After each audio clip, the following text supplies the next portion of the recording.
बोलिए श्री हनुमान जी महाराज की जय। सियावर रामचंद्र भगवान की जय। श्री कृष्ण कन्हैया लाल की जय। करारविंदेन पदारविंदम मुखारविंदे करारविंदेन पदारविंदम मुखारविंदे विनिवेशयन्तं वटस्य पत्रस्य पुटे शयानं बालं मुकुन्दं मनसा स्मरामि। बालं मुकुन्दं मनसा स्मरामि।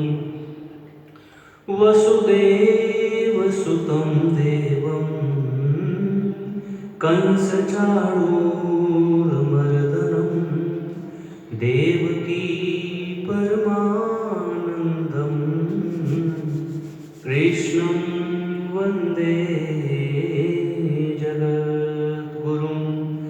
सुखावसाने इदमेव सारं दुःखावसाने इदमेव गेयं। देहावसाने इदमेव जाप्यं गोविन्द दामोदर माधवेति। श्रीकृष्ण गोविन्द हरे मुरारे हे नाथ नारायण वासुदेव। जिह्वे पिबस्वामृतमेतदेव गोविन्द दामोदर माधवेति। कृष्णाय वासुदेवाय हरये परमात्मने प्रणतः क्लेशनाशाय गोविन्दाय नमो नमः। भक्तिभक्त भगवन्त गुरु चतुर नाम बपुए। तिनके पद बंदन किए नाशे विघ्न अनेक। यत्र यत्र रघुनाथ कीर्तनं तत्र तत्र कृतमस्तकाञ्जलिं। बाष्पवारि परिपूर्णलोचनं मारुतिं नमत राक्षसान्तकं। मारुतिं नमत राक्षसान्तकं। जड़चेतन जगजीवजत सकल राममय जानि। बंदं सबके पद कमल सदा जोरि जुग पानि। श्याम रामचंद्र की जय। श्री कृष्ण कन्हैया लाल की जय। मेरा आपकी कृपा से सब काम हो रहा है। मेरा आपकी कृपा से सब काम हो रहा है। मेरा आपकी कृपा से काम हो रहा है। मेरा आपकी कृपा से काम हो रहा है। करते हो तुम कन्हैया, करते हो तुम कन्हैया। मेरा नाम हो रहा है, मेरा नाम हो रहा है, मेरा आपकी कृपा से काम हो रहा है, मेरा आपकी कृपा से काम हो रहा है, मेरा आपकी कृपा से काम हो रहा है। भगवान के बिना ही मेरी नाव चल रही है, भगवान के बिना ही मेरी नाव चल रही है, दिल मांगे कन्हैया हर चीज मिल रही है, दिल मांगे कन्हैया हर चीज मिल रही है। अब क्या बताऊं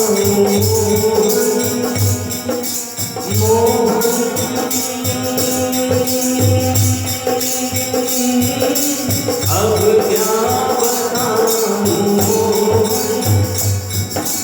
आराम हो रहा है, अब क्या बताऊं आराम हो रहा है, करते हो तुम कन्हैया मेरा नाम हो रहा है, करते हो तुम कन्हैया मेरा नाम है, मेरा आपकी कृपा से सब काम हो रहा है, मेरा आपकी कृपा से सब काम हो रहा है, मेरा आपकी कृपा से सब काम हो रहा है। मेरी जिंदगी में तुम हो, इस बात की कमी है, मेरी जिंदगी में तुम हो, इस बात की कमी है, मुझे और अब किसी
भगवान ब्रजनाथ की जय, सुखदेव भगवान की जय, व्यास भगवान की जय, सब संतन हरि भक्तन की जय। हर हर महादेव। जय जय श्री राधे, जय जय श्री राधे, जय जय श्री राधे। परिपूर्णम परात्परानंद कंद श्रीमदकारण करुणा वरुणालय अखिल ब्रह्मांड नायक मर्यादा पुरुषोत्तम दशरथ नंदन भगवान श्री राघवेंद्र की महती अनुकंपा से मुझे भगवान साक्षी गोपाल जी के इस दिव्यादि दिव्य परम दिव्य पावन प्रांगण में आप श्रद्धामयी करुणामयी ममतामयी माताओं के बीच में भगवान साक्षी गोपाल जी की छत्र छाया में उनके श्री चरण कमलों में बैठकर हम सभी भक्तों को वेद रूपी कल्पवृक्ष का ये परिपक्व फल श्रीमद् भागवत महापुराण के अद्भुत दिव्यतम रस को पीने का दिव्यतम स्वर्ण अवसर भगवान बाल मुकुंद के श्री चरण कमलों में प्राप्त हुआ। इस कथा के मूल में जिनकी कृपा है उन श्री सीताराम भगवान के श्री चरण कमलों में नमन वंदन अभिनंदन प्रणाम। आइए भगवान श्री सीताराम जी के चरण शरण में रहते हुए हम और आप देवकी नंदन यशोदानंदन ब्रज के प्यारे नंद के दुलारे बंशी वाले भगवान माधव मोहन मुकुंद मुरारी के आशीर्वाद कृपा प्रेरणा से उनके परम पावन बाल लीलाओं के अद्भुत दिव्य जो लीलाएं हैं उसमें हम और आप गोता लगाए। बोलिए बाल कृष्ण लाल की, बोलिए कृष्ण कन्हैया लाल की। तो कल की कथाओं में हमने और आपने श्रवण किया भगवान माधव मोहन मुकुंद मुरारी आए ही हैं उद्धार के लिए। सभी लोग बहुत समय से उद्धार के लिए प्रतीक्षारत हैं, प्रभु कब आएंगे, प्रभु कब आएंगे। और आज प्रभु आ गए तो एक पर एक उद्धार करना शुरू कर दिए। तो कल की कथा में हमने और आपने श्रवण किया भगवान बाल कृष्णलाल पूतना का उद्धार किए। इसके साथ साथ आगे फिर भगवान बढ़े तो शकट भंजन और जो तृणावर्त उद्धार है भगवान ने उन सबको भी मुक्त किया। शकट भंजन के संबंध में हमारे शास्त्रकारों ने हमारे विद्वानों ने कहा है कि हिरण्याक्ष का जो पुत्र है उत्कट, कहते हैं कि एक बार वो लोमस ऋषि के आश्रम में अभिमान के साथ बढ़ता हुआ उनके वृक्षों को काटता हुआ तोड़ता हुआ चला जा रहा था। तो भगवान लोमस को उसके ऊपर बड़ा क्रोध हुआ है। तो लोमस ऋषि ने कहा कि तू देह रहित हो जा। और जैसे कहते हैं सांप का कीचुल निकलता है वैसे ही उसका शरीर छूटने लगा और अंत में वो भगवान के चरणों पर गिर पड़ा और बोला कि प्रभु हमें क्षमा करिए, जल्द से जल्द हमारा फिर से देह फिर किस प्रकार प्राप्त होगा। तो उन्होंने कहते हैं कि संतों का जो श्राप है वो भी आशीर्वाद के समान हो जाता है। फिर उन्होंने कहा कि भगवान श्री कृष्ण के चरण स्पर्श से तेरी मुक्ति हो जाएगी। तो वही जिस छकड़े का स्पर्श किया है भगवान बाल मुकुंद ने, उसी छकड़े में आकर के वो दैत्य जो था उत्कट वो बैठ गया था और जैसे ही छकड़े का स्पर्श हुआ भगवान के चरण से वो मुक्त हो गया, यानी उसका उद्धार हो गया। आगे फिर हमने और आपने तृणावर्त दैत्य का भी उद्धार सुना। वो भी एक सहस्त्राक्ष राजा था पांडु देश का और दुर्वासा ऋषि ने उसको श्राप दिया था।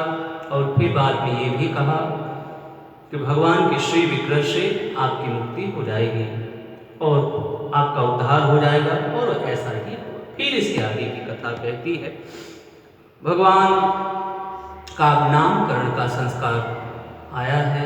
कहते हैं कि एक समय की बात है, भगवान गर्गाचार्य जी महाराज आए हैं नंदराय जी के कुटिया में, नंदराय जी के महल में ब्रज में आए। नंदराय जी को बड़ी खुशी हुई और उन्होंने आगे बढ़ करके भगवान गर्गाचार्य जी का स्वागत किया, सत्कार किया और कहा भगवान हम लोग तो गृहस्थ के जंजाल में ही इतने ज़्यादा उलझे हुए हैं कि आपके आश्रम तक नहीं आ सकते।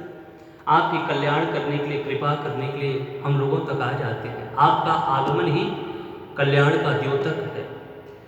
तो भगवान बड़ी कृपा हो आपकी कि हमारे पुत्रों का आप नामकरण संस्कार संपन्न करिए। भगवान गर्गाचार्य जी कहते हैं कि भगवान सभी लोग मुझे जानते हैं कि मैं यदुवंशियों का कुल पुरोहित हूँ, और जैसे ही मैं आपके बच्चों का नामकरण संस्कार करूँगा तुरंत कंस के कानों में यह खबर पहुँचेगी और वो समझ जाएंगे कि हो न हो जो नंदराय जी का लड़का है वो किसी न किसी प्रकार से वसुदेव जी का लड़का है, और फिर इसको मारने का वो प्रयास करेगा, तो ये बड़ा अनुचित हो जाएगा। तो इस प्रकार से जब गर्गाचार्य भगवान ने कहा है तो नंदराय जी ने कहा, अरे भगवान आप चुपचाप धीरे से आप हमारे पुत्रों का नामकरण संस्कार कर दीजिए, और उतनी दूर की बात तो छोड़िए, अपने जो सगे संबंधी लोग हैं इनके भी पास ये खबर उनके पास भी नहीं पहुंच पाएगी। ये गौ माता की जो गौशाला है, गोष्ठ है, इसी में जाकर के हमारे पुत्रों का नामकरण संस्कार आप कर दीजिए चुपचाप धीरे से। तो बस भगवान गर्गाचार्य जी भी आए ही इसीलिए हैं, वो भी चाहते हैं कि भगवान के नामकरण का संस्कार हमें प्राप्त हो। ये सब बड़े सौभाग्य से होते हैं प्रिय भक्तों, भगवान के नामकरण का संस्कार। गर्गाचार्य जी तो बड़े ज्योतिष के बड़े प्रकांड विद्वान हैं, ज्ञानी हैं, वो जानते हैं कि भगवान आए हैं, और ऐसी अद्भुत बातें भगवान के संबंध में जो विद्यमान है, जो दिव्य रूप में गर्गाचार्य भगवान जानते हैं, तो भगवान का स्पर्श तो वो चाहते ही हैं, और चाहते हैं किसी मेरे माध्यम से हो। और जैसे ही थोड़ा सा आगे बढ़ कर के भगवान नंदराय जी ने कहा है तो उन्होंने कहा ठीक है, और फिर उसके बाद गौ माता के गोष्ठों में जा करके स्वस्ति वाचन करके उनका नामकरण संस्कार संपन्न किया। कथा कहती है कि भगवान गर्गाचार्य जी कहते हैं सबसे पहले जो रोहिणी माता के पुत्र हैं बलराम जी, वो कहते हैं कि बल में बड़े श्रेष्ठ होंगे, इसलिए इनका एक नाम बल भी होगा। इसके साथ साथ ये लोगों में आनंद की सृष्टि करेंगे, इसलिए इनका नाम राम भी होगा। इसके साथ साथ ये लोगों में यानी आप में और यदुवंशियों में किसी प्रकार का भेद नहीं मानेंगे, इसलिए ये भद्र भी कहे जाएंगे, तो इनका नाम बलराम भी होगा। और उसके बाद ये जो आपका पुत्र है ये अलग अलग युगों में अलग अलग प्रकार से भिन्न भिन्न रूपों में आते हैं, कभी श्वेत रूप में आए, कभी पीत रूप में आए, कभी रक्त वर्ण में आए, और इसकी अब की बार कृष्ण वर्ण में आए हैं, इसलिए आपके पुत्र का नाम है कृष्ण। बोलिए कृष्ण कन्हैया, बोलिए बलदाऊ भैया की जय। तो इस प्रकार से प्रिय भक्तों अद्भुत है, नामकरण संस्कार दिव्य रूप से कर रहे हैं भगवान गर्गाचार्य जी। भगवान गर्गाचार्य जी कहते हैं कि नंदराय जी ये आपका पुत्र बहुत श्रेष्ठ है, बहुत दिव्य है, और ये आप लोगों का रक्षक होगा। इस प्रकार से आप इसकी देखभाल बड़े यत्न से करिएगा, बहुत श्रेष्ठ है। और मैं तो आपसे ये भी कहूँ, भगवान विष्णु के जितने दिव्याति दिव्य गुण होने चाहिए वो सब आपके बालक में विद्यमान है। इसके साथ साथ भगवान ये कभी वसुदेव जी का पुत्र हुआ था, इसलिए इसका एक नाम वासुदेव भी होगा। इसके साथ साथ भगवान सबकी ये सब प्रकार से रक्षा करेगा, और ये हर युगों में अवतार लेता रहता है। तो इस प्रकार से इसके और भी कई दिव्य बातें हैं, बाकी मैं इसे जानता हूँ लेकिन इसे सब लोग नहीं जानते। तो इस प्रकार से दिव्य रूप से भगवान और बलदाऊ भैया का नामकरण संस्कार संपन्न हुआ। नंदराय जी बड़े प्रसन्न हुए। गर्गाचार्य जी महाराज अपने आश्रम को आए। इसके बाद फिर से अपने कन्हैया बलदाऊ भैया धीरे धीरे धीरे बड़े हो रहे हैं, और आनंद ही आनंद की बयार बह रही है। साहब प्रिय भक्तों, भगवत प्रेमियों, चारों तरफ भगवान अब धीरे धीरे जो गोकुल की गलियां हैं उसमें जो कीचड़ इत्यादि हैं उसमें भगवान अपने को रमाते हैं। बलदाऊ भैया भी उसी में रमने लगते हैं। भगवान की बाल लीलाएं सचमुच में इतनी दिव्य है, इतनी नटखट हैं कि वो चीज़ें अपने में दिल को बहुत छूती हैं। इसलिए हम और आप जानते हैं, ये जो हमारे शास्त्र कहते हैं ये जो ब्रज है ना, ये ब्रज की जो रज है इसे रज में नहीं गिना जाता, क्योंकि ये भगवान के चरण के जिसे हम और आप कहें चरण रज है। तो ये सब साक्षात ब्रह्म स्वरूप है प्रिय भक्तों, इनकी अपनी महिमा है, अपनी एक दिव्य महिमा है, क्योंकि इसमें भगवान बहुत खेले हैं और बहुत दिव्य रूप से आनंद लोगों को भी कराए, स्वयं भी आनंदित हुए। तो इस प्रकार से भगवान धीरे धीरे बलदाऊ भैया के साथ बड़े होने लगे, और उसके बाद माखन इत्यादि की चोरी शुरू कर देते हैं, कभी इस गोपी के घर में, कभी उस गोपी के घर में। भगवान कृष्ण की लीलाएं अद्भुत, प्रिय भक्तों, अद्भुत है। माता उसको डांटती भी हैं, बिगड़ती भी हैं कि तू इस प्रकार से चोरी मत किया कर, लेकिन अपने कन्हैया कहाँ मानने वाले, अपने कन्हैया आए ही हैं। बहुत समय से लोग प्रतीक्षारत थे भगवान के लिए, और भगवान आए हैं तो फिर ये जो कमोरी है, ये जो मिट्टी के मटके हैं, वो सब तो फोड़ेंगे ही, माखन तो खाएंगे ही, बंदरों को तो लुटा देंगे ही। इसी आनंद में प्रभु लोगों को आनंदित कर रहे हैं। गोपियाँ भी सोचती हैं कन्हैया हमारे यहाँ आए, हमारे यहाँ आए। धीरे धीरे भगवान बहुत बड़े हुए, और इस प्रकार से कभी इस गोपी के घर में, कभी उस गोपी के घर में। कहते हैं कि एक बार की बात है, एक गोपी यशोदा माता डांट रही थी, तो एक गोपी जो है छिप करके वो सुन रही थी, और वो सोच रही थी कि काश कभी प्रभु हमारे भी यहाँ आते और माखन खाते, और मैं उनको चोरी से छिप करके देखती कि वो बैठ करके खा रहे हैं। तो भगवान मन ही मन उसके भाव को मानो समर्थन किया, चल गोपीगढ़ मैं तेरे घर आता हूँ। और दूसरे दिन पहुंच गए। अब वो गोपी छिपे हुए है, छिप करके देख रही है, और कन्हैया धीरे धीरे माखन खाए चले जा रहे हैं। वो किसी के एक के तो है नहीं, वो सबके हैं साहब। अखिल विश्व यह मोर उपाया, सब पर मोरी बराबरी दाया।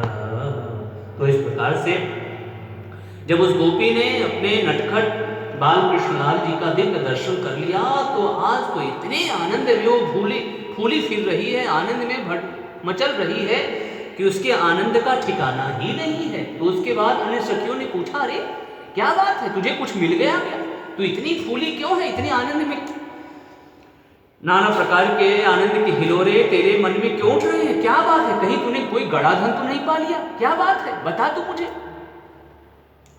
अब जिसने कन्हैया को देखा हो, उसका वो रस तो वही जान सकता है प्रिय भक्तों, या वही जान सकती है। जैसे कि वो कथा आती है ना, जिसमें भगवान श्री सीताराम जी को जब भगवान आए थे पुष्प वाटिका में, तो बहुत सारी सखियां थी, तो एक सखी जो थी वो चली गई पुष्प देखने।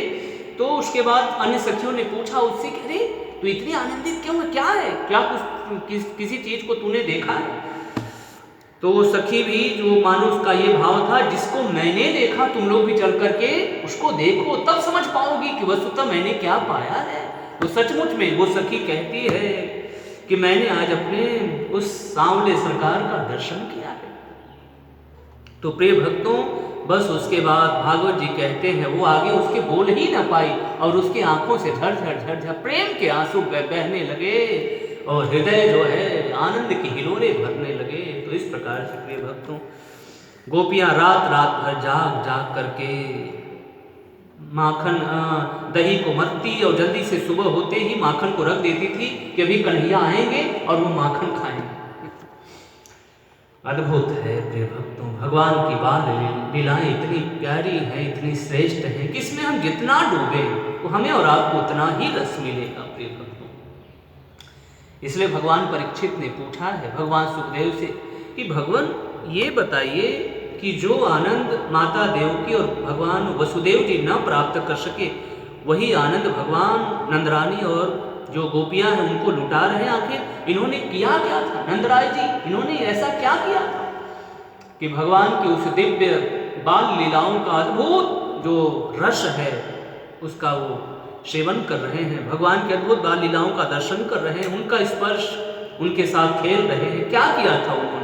तो भगवान सुखदेव कहते हैं, अरे भगवान ये पूर्व जन्मों के वसु थे, पूर्व जन्म के ये नंदराय जी एक श्रेष्ठ वसु थे, और इनका नाम था द्रोण, और इनकी पत्नी का नाम था धरा, यानी यशोदा माता का नाम धरा। तो भगवान ब्रह्मा जी ने जब ये कहा कि आप लोग सृष्टि की रचना करिए, तो ब्रह्मा जी की बात को मान करके इन्होंने कहा भगवान हम जब भी जाएं पृथ्वी पर तो इतनी कृपा हम लोगों के ऊपर जरूर करिएगा कि अनन्य रूप से हमारी जो अंतःकरण है, हमारा जो चिंतन है वो भगवान माधव मोहन मुकुंद मुरारी के चरण शरण में बना रहे, और इनके चरण शरण में बने रहने से व्यक्ति जो है बहुत बड़ी बड़ी दुर्गतियों को, संकटों को पार कर जाता है। तो इसलिए ये जब पृथ्वी लोक पर आए तो इस प्रकार से उनकी जो स्मृति है भगवान में बनी रहे, फिर भगवान इनके पुत्र बने। तो इस प्रकार से प्रिय भक्तों, भगवान कृष्ण जो हैं चारों तरफ माखन ही माखन खा रहे हैं। कभी कोई गोपी आती है कुछ उलाहना लेकर के, कभी कोई गोपी आती है यशोदा माता के पास आती है। यशोदा माता से कहती है, अरे यशोदा, ये तेरा जो पुत्र है ना, हमारे धोने का समय नहीं होता गायों को, उसके पहले ही बछड़ों को छोड़ देता है, और जब हम उसको डांटती हैं तो खुद ठठा ठठा कर हंसता है, थोड़ा इसको संभाल। अब ये भगवान कृष्ण, माधव, मोहन, मुकुंद, मुरारी चुपचाप हैं, वहीं सामने वो भी खड़े हैं, मानो गोपियां भी हैं, यशोदा माता भी आए बैठिए। यशोदा माता के पास वो आकर के अपनी उलाहना दे रही हैं। अरे अब कोई भी छोटा सा बच्चा हो, हाँ ये स्वाभाविक सी बातें हैं, लेकिन भगवान कृष्ण की ये चीजें बहुत बहुत बहुत प्यारी लगती हैं, क्योंकि उनके सारी चीज दिव्य हैं। अधरम मधुरम, वदनम मधुरम, नयनम मधुरम, हसितम मधुरम, उनके सब चीजें मधुर हैं। मधुराधिपतेरखिलम मधुरम, तो उनकी सारी चीजें मधुर हैं। उनका गायों के बछड़ों को छोड़ना और उसके साथ गोपियों के साथ ठिठोली करना, सब कुछ सुंदर है साहब, सुंदर ही नहीं परम सुंदर है। तो आइए हम और आप भी भगवान की सी माखन चोरी में सहयोग करें और एक साथ प्रेम के साथ गाएं। नट खट नंद किशोर, माखन खा गयो माखन चोरा। नट खट नंद किशोर, माखन खा गयो माखन चोर। नट खट नंद किशोर, माखन खा गयो माखन चोर।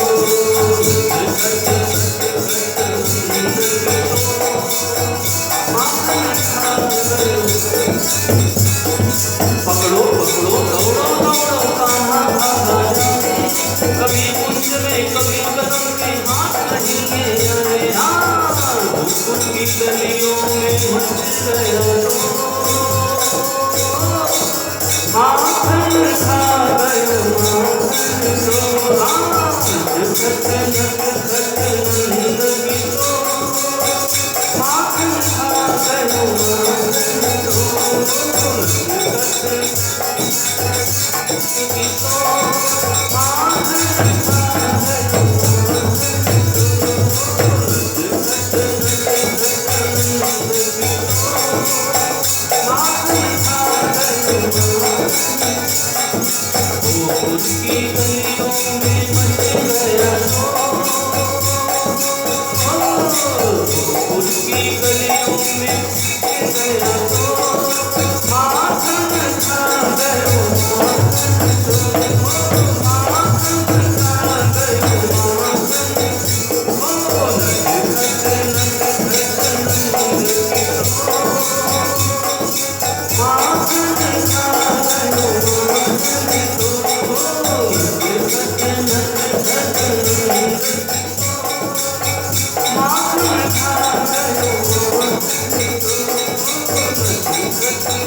भगवान का माखन चोरी करना सचमुच में प्रिय भक्तों ये बहुत बहुत और बहुत प्यारा लगता है।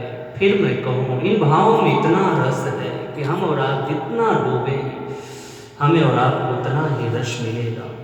कन्हैया आए, कभी कमोरी फोड़ते हैं, कभी बंदरों को खिलाते हैं, क्या क्या अद्भुत लीलाएं हैं अपने बाल कृष्ण भगवान की। एक बार की बात है, भगवान अपने बाल सखाओं के साथ खेल रहे थे। अचानक में खेलते खेलते भगवान ने मिट्टी को अपने मुंह में रख लिया या खा लिया।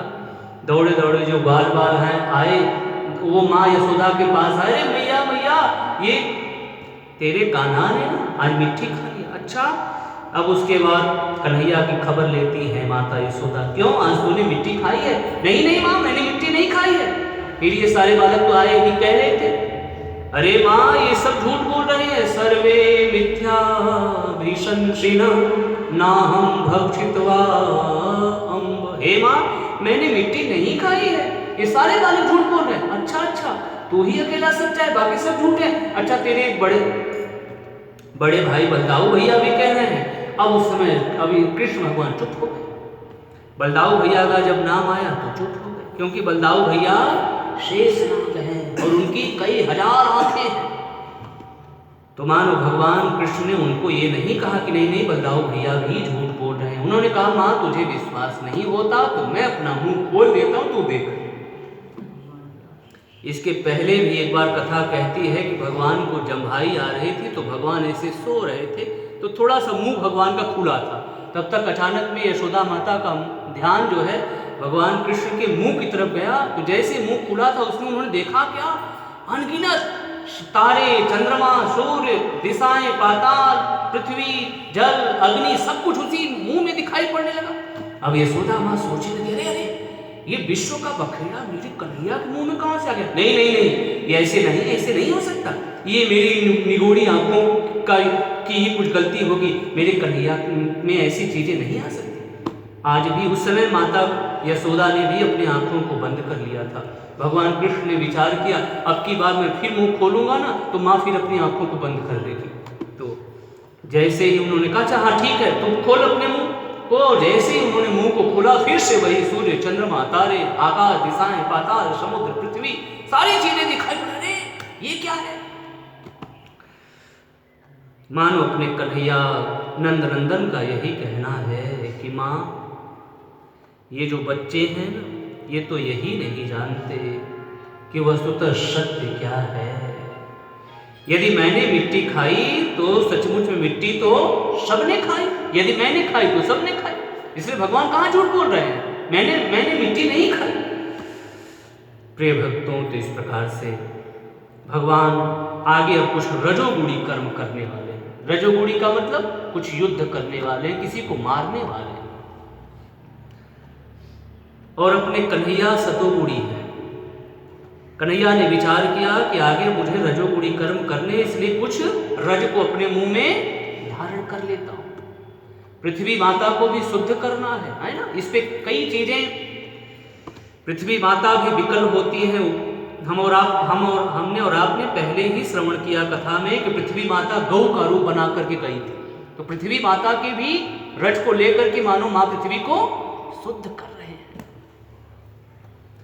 माँ पृथ्वी का एक नाम है क्षमा। भगवान कृष्ण ने विचार किया मेरे साथ इतने ग्वाल बाल खेलते हैं और वो कुछ न कुछ गलती करते रहते हैं मेरे साथ, तो कहीं मैं इनके ऊपर कभी मुझे गुस्सा न हो जाए। इसलिए पृथ्वी माता के रज को स्वीकार किया, क्षमा हो कि मैं क्षमांश को धारण किए रहूं। बच्चे हमारे साथ किसी प्रकार से खेल रहे हैं लेकिन फिर भी मेरे मन में इनके प्रति हमेशा क्षमा का भाव बना रहे, इसलिए इस पृथ्वी के रज को थोड़ा सा खाया। इसके साथ साथ हमारे विद्वानों ने, विचारकों ने, टीकाकारों ने यह भी कहा कि भगवान के उदर में सारा ब्रह्मांड रहता है। हम सभी प्रभु के उदर में ही रहते हैं। राम उदर देख्यों जग नाना, सारा संसार भगवान के उदर में है। ये सारे संसार के जो लोग हैं ना वो मचल रहे हैं कि प्रभु ये जो ब्रजांगनाएं हैं, ये जो गोपियां हैं, इनकी चरण की धूल हमें भी खिलाइए। हम भी मुक्त होना चाहते हैं, हम भी इनके चरण धूलि को लेना चाहते हैं। इसलिए भगवान ने मिट्टी को खाया, इसलिए भी। तो इस प्रकार से प्रिय भक्तों, भगवान ने मिट्टी मृदा को भी शुद्ध किया है। ये जितनी भी चीजें भगवान ने खाई है ना, उसको शुद्ध कर दे। तो इस प्रकार से प्रिय भक्तों, यहाँ पर भगवान ने मृदा को खा करके मिट्टी को शुद्ध किया, दिव्य किया, पावन कर दिया। और फिर उसके बाद कथा कहती है किसी प्रकार से कन्हैया कभी एक गोपी के घर में, कभी दूसरी की गोपी के घर में जा जाकर किसी प्रकार से माखन चुराते और गोपियों को आनंदित करते। गोपियां कहती भी हैं कि अरे यशोदा जी, ये आपका जो कान्हा है ना, इतना होशियार है, वो समझ लेता है कि कौन से छीके में क्या रखा हुआ है, वो जान जाता है। और आपको खबर भी ना हो तो आपकी जानकारी के लिए हम लोग बता दें, ये तो इतना होशियार है, इतना छोटा सा है ना, लेकिन फिर भी पीढ़ों के ऊपर पीढ़े रखकर, पीढ़े के ऊपर पीढ़े रख करके वहाँ पर पहुँच जाता है। और आपको बताएं, जब कमोरी तक वो नहीं पहुँच पाता ना, तो वो छेद कर देता है और उसमें से मक्खन इत्यादि गिरने लगता है, स्वयं भी खाता है, अपने ग्वाल बाल सखाओं को भी खिलाता है, बंदरों को भी बांट देता है। तो इस प्रकार से भगवान कृष्ण की सी माखन चोरी की धूम मची हुई है प्रिय भक्तों। ब्रज में चारों तरफ कन्हैया चोरी कर रहे हैं, किसकी? नवनीत की, मक्खन की चोरी कर रहे हैं। सभी लोग उलाहना लेकर के आते हैं और माँ यशोदा के पास आते हैं, लेकिन गोपियां इसी आनंद में रहती हैं कि कब कान्हा हमारे घर आएंगे, कब कान्हा हमारे घर आएंगे।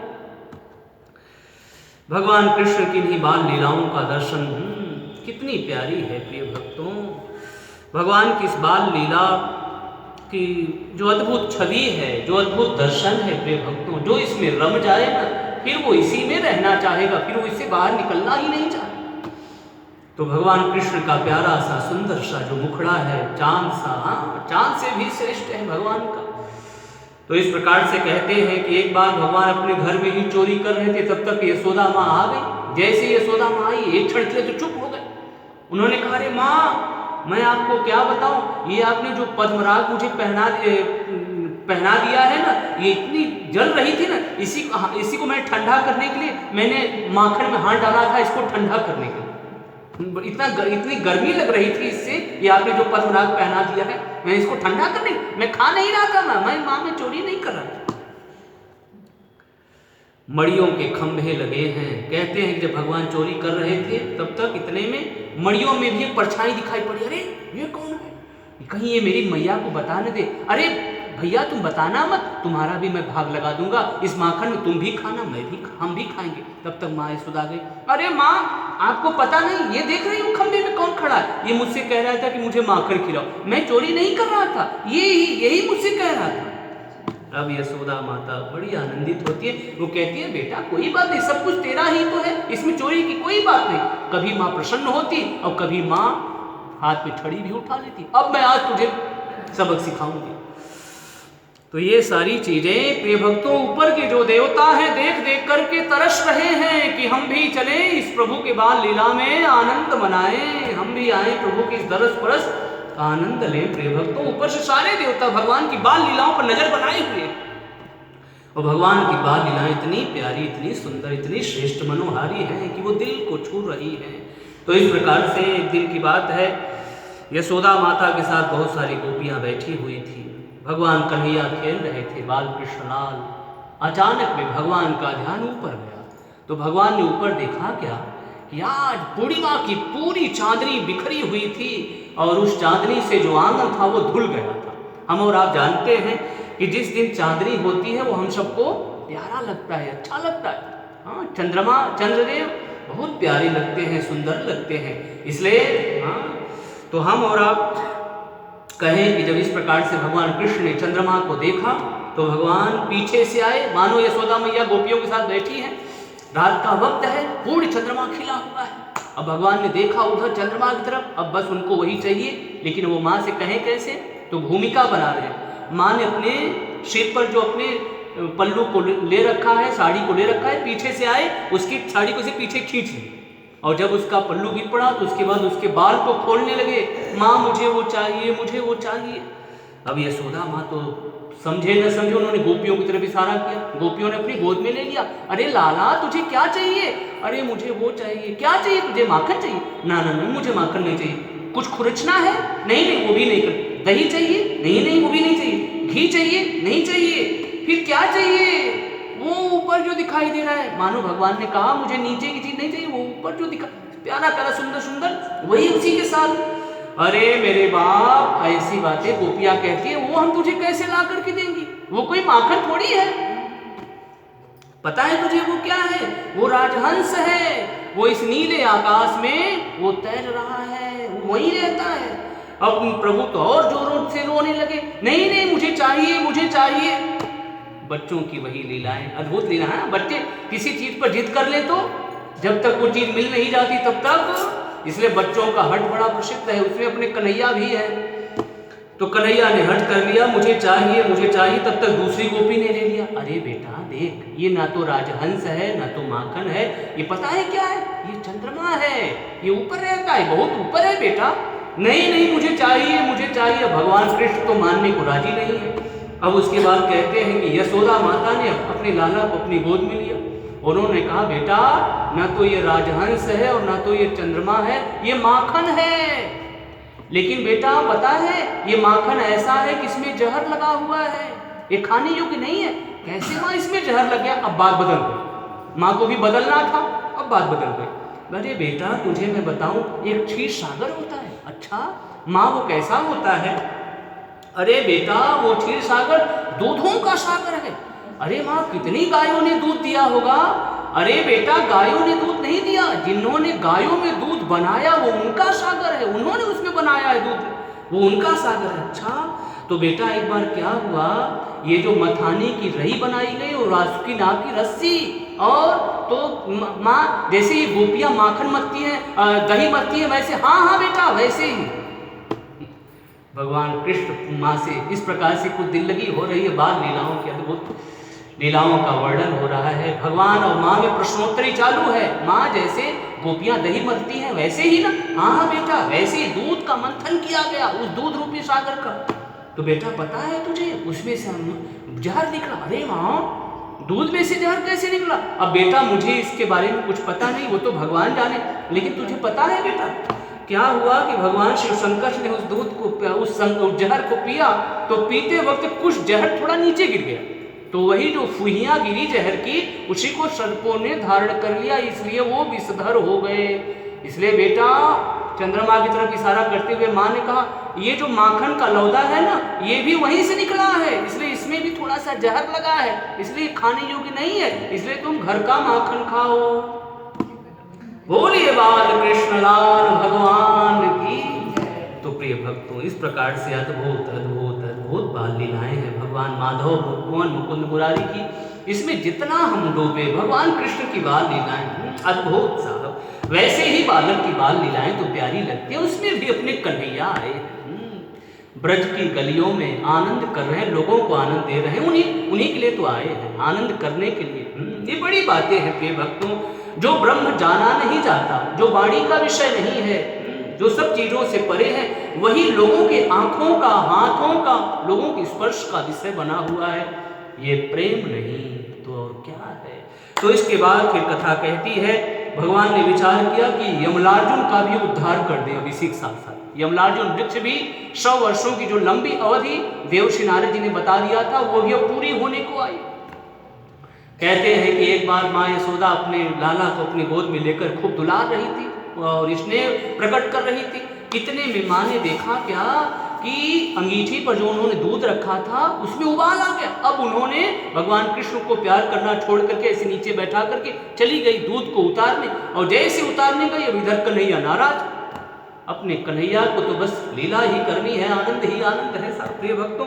फिर उसके बाद कथा कहती है बस उन्होंने एक लोढ़ा देखा और उससे जिसमें वो पहले होते थे मटके, मिट्टी के मटके होते उसमें माखन रखते थे, लोढ़े से उस मटकी को उस कमोरी को फोड़ दी।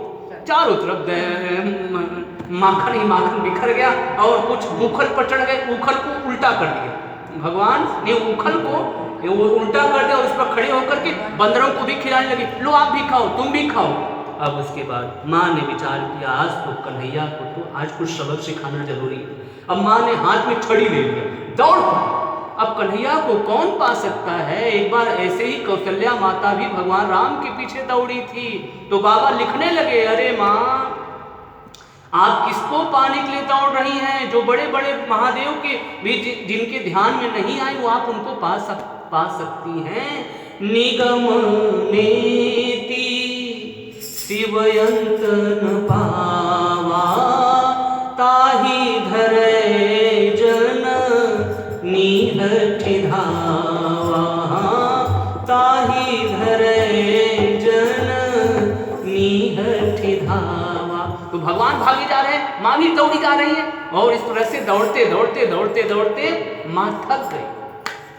हैं तो कन्हैया छोटे से, लेकिन भगवान की उस बाल लीलाओं में ऐसे माता रमी हुई है कि उस बाल लीलाओं को देख करके माता एकदम से थक गई। उसके जो नाना प्रकार के उसने फूल इत्यादि को लगा रखा था, उसके फूल इत्यादि सब गिर गए, माता का शरीर शिथिल हो गया।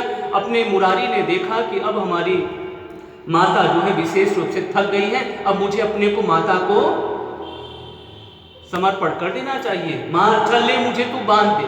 अब उसके बाद कहते हैं जब माँ बांधने के लिए आई तो बांधने के लिए कहते हैं एक रस्सी जब लेकर के आती है और छोटा सा कन्हैया, और उसके बाद फिर उसको बांधने का क्रम करती है, फिर भी वो नहीं बनते। उसके बाद फिर कथा कहती है, फिर माता दूसरी रस्सी लेकर आती है, उसको बांधती है, वो भी खुल जाता है। यहाँ पर मुझे बड़ा प्यारा भाव लगा, आखिर रस्सी खुल क्यों जाती है? ये बड़ा अच्छा भाव है। तो कहते हैं कि जो भगवान के पास आए वो कभी बंधन में रहेगा? लोग आते हैं भगवान के पास, उनके बंधन खुल जाते हैं, तो रस्सियों के भी बंधन खुल जा रहे हैं। ये तो भगवान चाहेंगे तभी बंधन में आएंगे, इसलिए रस्सियों के बंधन भी खुल जाते, क्योंकि वो भी तो बंधे हुए हैं, वो भी तो मुक्त होना चाहते हैं, इसलिए रस्सियों के भी बंधन खुलते जा रहे हैं। और माता प्रयास करती जा रही, लेकिन फिर भी 2 अंगुल छोटा। मां घबरा गई, न तो इसकी कमर मोटी हो रही है, और फिर इतनी रस्सियां मैंने जोड़ दिया, इतनी पतली सी कमर, इतनी रस्सियां, हो क्या गया है? अंत में भगवान ने कहा अच्छा माँ तू मुझे बांध ले, और फिर बंध गए। जब बंध गए तो माँ अपने काम में लगे, और फिर बांधा भी किससे? उसी उखल से, और उखल से बांध करके फिर उसके बाद भगवान ने विचार किया, अपने ये अमलार्जुन वृक्ष भी देख रहे हैं बहुत समय से बाट, अब इनको मुक्त करो। बस गए भगवान, उसी में से निकले, लेकिन टेढ़ा जैसे भगवान तो निकल गए, लेकिन वो उखल उसी में फंस गया, और जैसे भगवान ने खींचा उसमें से 2 दिव्यतम अद्भुत रूप लावण्य से परिपूर्ण 2 दिव्य श्रेष्ठ देव पुरुष उसमें से निकले। उन्होंने प्रभु को प्रणाम किया और भगवान की जय जयकार करते हुए अपने लोक को गए। और फिर उसके बाद देवत्व गोपों में हुआ, अरे ये इतना विशाल का वृक्ष, जैसे वो तर करते हुए गिरा तो उनकी आवाज उधर गई, क्या हो गया? अचानक में वृक्ष कैसे गिर गया? वहां खेलते हुए बालक उनका, अरे इसी कन्हैया की बात है। नहीं तुम लोग झूठ बोल रहे हो। लेकिन फिर उन लोग पीछे चले गए, नहीं ऐसे तो और कई घटनाएं हो चुकी हैं, तो जरूर कुछ न कुछ प्रभु की कृपा है। तो इस प्रकार से जो गोप हैं, फिर उसके बाद धनराज जी आते हैं और अपने कन्हैया के उस उखल में जो उनकी मां ने उनको बांधा उनको छोड़ देते हैं और अपने गोद में लेकर के दुलारने लगते हैं आनंद में। इसी आनंद में, बाल लीलाओं के आनंद में ब्रजवासियों को रहने दीजिए, और हम और आप भी गोकुलनाथ बाल कृष्ण भगवान किसी आनंद में बने रहें। आगे की चर्चा हम और आगे के सत्र में श्रवण करेंगे। इन शब्दों के साथ वाणी को विराम। गाइए श्री राम जय राम जय जय राम, श्री राम जय राम जय जय राम, श्री राम जय राम जय जय राम, श्री राम जय राम जय राम, श्री राम जय राम जय जय राम, श्री राम जय राम जय राम, जय जय विघ्न हरण हनुमान, जय जय विघ्न हनुमान, जय जय विघ्न हरण हनुमान, जय जय विघ्न हरण हनुमान, जय जय विघ्न हरण हनुमान, जय जय विघ्न हरण हनुमान। बोलिए श्री हनुमान जी महाराज, श्याम रामचंद्र भगवान की, श्री कृष्ण कन्हैया लाल की, सभी देवी देवताओं की, हर हर महादेव। महादेव। जय जय श्री राधे, जय जय श्री राधे, जय जय श्री राधे। राम राम।